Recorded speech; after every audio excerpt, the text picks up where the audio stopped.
Jeremiah 4 verse 7.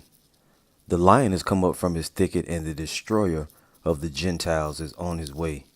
He is gone forth from his place to make thy land desolate, and thy city shall be laid waste without an inhabitant. All praise to the Most High Yahweh, Bahashem Yahweh Shai. Double honor to the apostles and elders of Great Millstone. Enough respect to the brothers teaching the truth all over the earth. This lesson is going to be entitled The Lion Man and His Lion Spaceship. Or you know what? Let me rephrase that. It's going to be entitled Hebrew Israelites Dream of a Lion Man and His Lion Spaceship. And it's going to come from one of the brothers, GMS in Rome, Lions of Fire, which is one of the top ranking brothers from the Dallas camp. Okay. And this is his page right here. Hey, the brother make a lot of beautiful videos.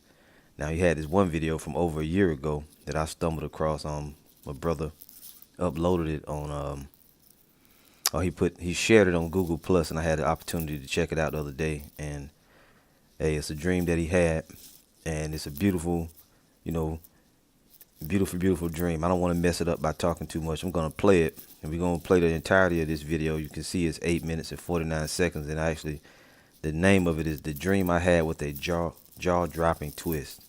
So I'm gonna let you hear it, and then we'll come back and we'll bring out more scriptures. All right. So check this out. It's very uplifting. Hey, Shalom, Makiam. First off, I want to say the water, Yahweh Bashim Yahweh Shai, for giving me the spirit to tell this dream. And Shalom to you brothers out there that's doing the truth and sincerity. Let's go ahead and get to the dream. The dream I had was about a week ago.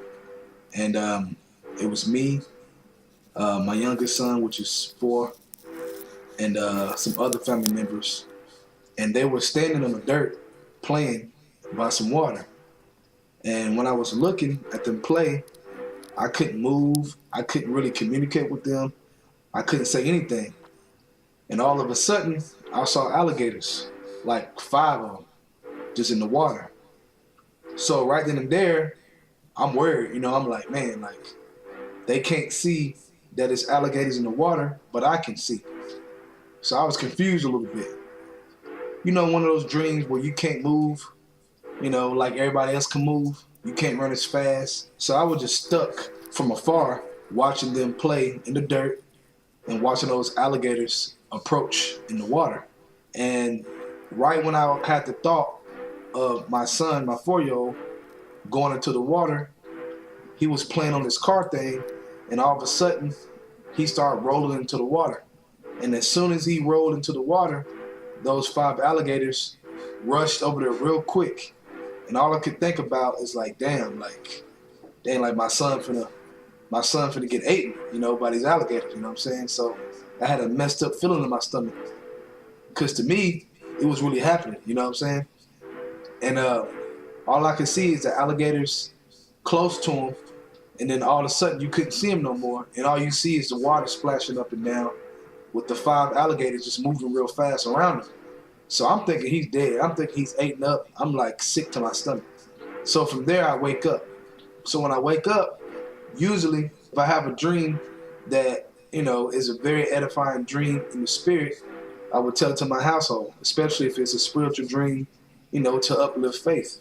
So at that moment, I was like, you know what? I'm not telling this dream. So I just took it as a dream that didn't mean nothing. That was just Satan trying to mess with my head, trying to mess with my faith, get me to doubt, make me think the Lord ain't watching over my son, etc. So I just left it alone as that. I didn't want to think about the dream no more. Because, imagine you in a dream watching your son, your 4-year-old son, get eaten by 5 alligators, man. So yeah. So 2 days went by, I'm in the bed, and my son comes in. So he comes in the room and he says, I don't like alligators. And I was half asleep, but I'm like, you don't like alligators? Like, he's never said that ever in his life, He's a 4-year-old, never said that. I thought back to that dream. So I'm sitting there. I said, let me listen to this guy. Because usually, he's 4. Usually I kick him out of my room because he's in my room just doing stuff he ain't supposed to do. But that time, I let him stay a little extra because I want to hear what he had to say. Because now I'm thinking spiritual, like maybe it's a connection to the dream I had. It has to be for him to randomly say he don't like alligators. So I'm listening to him. I'm like, what do you mean you don't like alligators? Then he said the alligator didn't get him in the water. So I'm like, what the heck? Keep in mind the dream, the 5 alligators came to him in the water, and I couldn't see his body get ripped up. I just saw the alligator's back and saw them covering him where I couldn't see him no more. So in the dream, obviously, I assumed they ate him. I mean, he's over, he's done. But so he's telling me, he said, don't worry, the alligators didn't get him in the water. Now I'm really woke. I went from like one eye open to 2 eye opens to like alert. So he comes closer and I'm listening to him. And then he's telling me that he had a dream. So I'm like, okay. So I listened to him, and then he says that the alligator had his head in his mouth, and then he said out of nowhere a big huge lion came out of nowhere and jumped on the alligator's back. Keep in mind, he says the lion had big wings, and it was a big huge lion, a huge lion. But he said it was a man at the same time. So it was a lion, but it was a boy. That's exact words he used. He said boy for man, girl for women. He's 4. So he says it was a boy/lion. It was both. Now, how can a 4-year-old articulate that? And he kept saying that as he's telling me the dream. He says the lion/boy saves him from the alligator's mouth, and then he went to a lion spaceship. At this moment, I'm like, a lion spaceship? So, I'm putting all together, because, the scriptures tell you that the angels are like lions, but also have the likeness of a man. So I'm putting all this together in my head, as far as the scriptures go. So he said he's in the spaceship, going into space, and he's seeing all kinds of shiny things. Then he says he's trying to push buttons to drive the spaceship, and then he said that it's a lot of lions/boys in the spaceship, a lot of them. And the lion/boy told him, don't touch nothing. Only we can drive this. You can't drive it. Just take a seat. So the lion/boys put him in the seat. So he's in space just seeing all kinds of stuff, shiny things.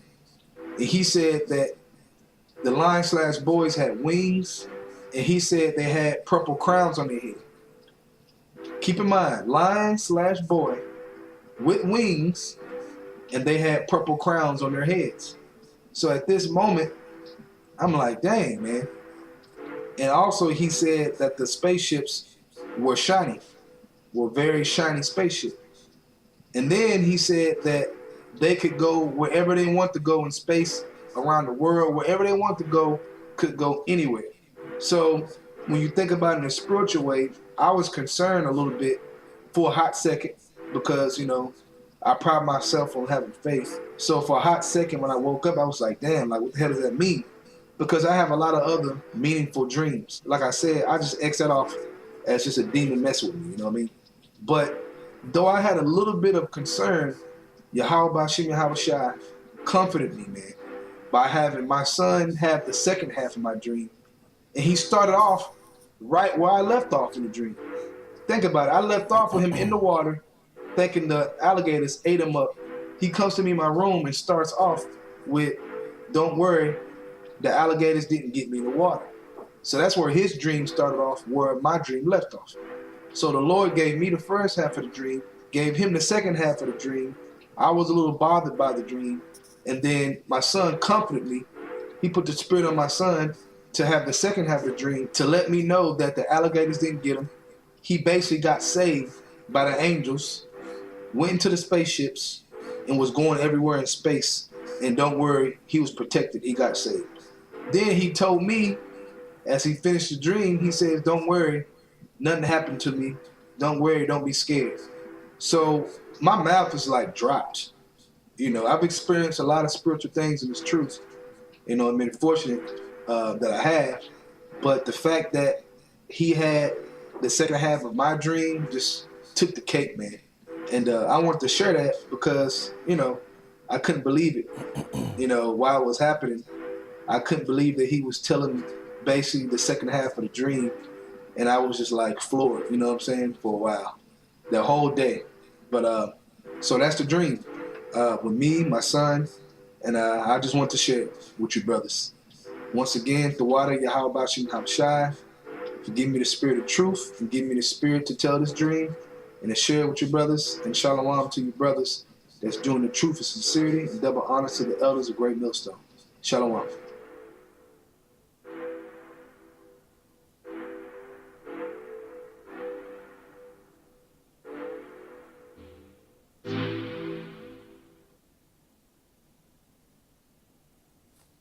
And as you can see, beautiful, beautiful stuff. So again, the brother's page is GMS in Rome, Lions on Fire.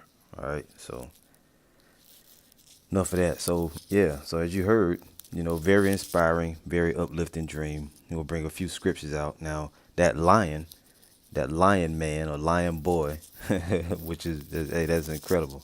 At the water to the brother for uploading that. Me and the brother in the camp. As soon as I saw it, I shared it and texted it to another brother, and I'm also gonna text it to the brothers in Pittsburgh as well, and hope they check it out too, because that was really uplifting.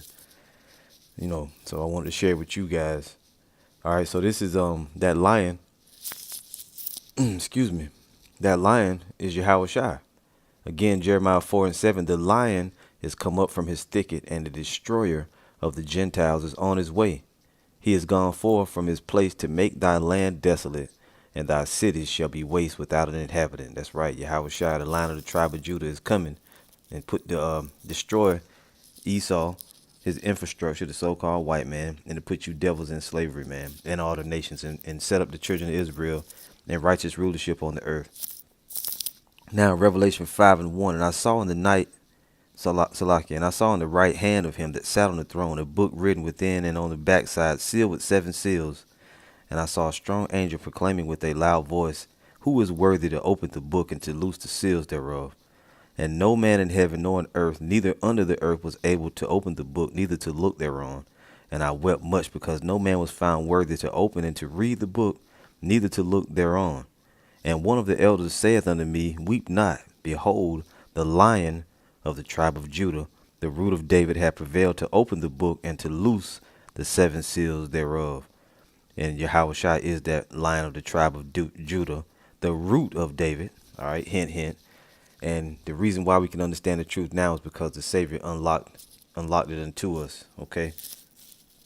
Let me go real quick. Key of David.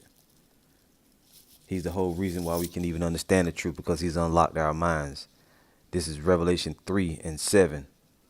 And to the angel of the church in Philadelphia write, these things saith he that is holy, he that is true, he that hath the key of David, he that openeth and no man shutteth, and shutteth and no man openeth. I know thy works. Behold, I have set before thee an open door, and no man can shut it. For thou hast a little strength, and hast kept my word, and hast not denied my name. You see, that's Yahweh Shai dealing with us in the spirit, so that we can understand what's going on in his Bible. All right, now again, also too, let's go to 2nd Esdras. Come on, phone, act right. I got a few minutes to bring this out. You see Satan messing with it, but either way, hey, you get the idea, you get the point. Even if this don't load, you get the point. Now, those shiny things that the little man saw, those were the chariots of the Lord, and the reflection as of silver, some is gold. This is Psalm 68. I'm trying to find it. Verse 13, it says, though you have lean among the pots, yet shall ye be as the wings of a dove, covered with silver, and her feathers with yellow gold. And as you go down, you can see in verse 17, the chariots of God are 20,000, even thousands of angels. The Lord is among them as in Sinai, as in the holy place. So the chariots of the Lord is those shiny things. And I was going to read 2nd Ezra chapter 11, where the lion was speaking unto the eagle. But as you can see, for some reason now my phone, they don't want to act right. Also, too, the angels, those lion, lion boys and lion men, as soon as I can find it here. This is Ezekiel 10 and 13. As for the wheels, it was cried unto them in my hearing, O wheel, the chariots. And every one had 4 faces. The first face was the face of a cherub. The second face was the face of a man. And the third, the face of a lion. And the fourth, the face of an eagle.